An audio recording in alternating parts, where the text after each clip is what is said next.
జయ శాంతి గారు.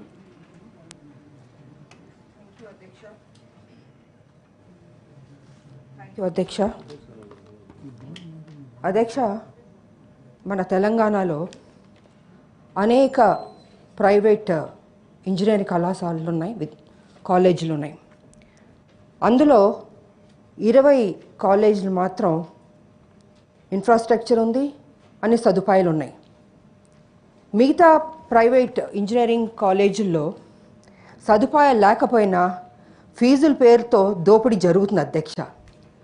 ఇది ప్రభుత్వానికి విరుద్ధం అధ్యక్ష. అంతేకాదు అధ్యక్ష, ఇలా విద్య పేరుతో దోపిడీకి పాల్పడే వాటిలో గ్రూప్ ఆఫ్ ఎడ్యుకేషన్ ఇన్స్టిట్యూషన్స్ చాలా ఉన్నాయి అధ్యక్ష. ఇలా కాలేజీల్లో ఇన్ఫ్రాస్ట్రక్చర్ లేని కాలేజీలు కావచ్చు, సదుపాయాలు లేని కాలేజీల మీద ప్రభుత్వం సరైన సమగ్రన విచారణ జరిపించి కఠిన నిర్ణయాలు తీసుకోవాల్సిందిగా మీ ద్వారా నేను ప్రభుత్వాన్ని కోరుతున్నాను అధ్యక్ష. అంతేకాదు అధ్యక్ష, ఈ సదుపాయాలు లేని కాలేజీలు వాటి పేర్లు కూడా బయట పెట్టాలి అధ్యక్ష.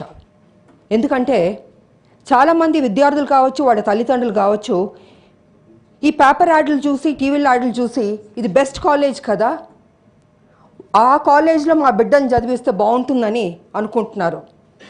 కానీ ఫీజులు ఎక్కువైనా తల్లిదండ్రులు ఏం చేస్తున్నారంటే, సరే నా బిడ్డ ఆ కాలేజ్లో చదవని బాగుంటుందని అనుకుంటున్నారు.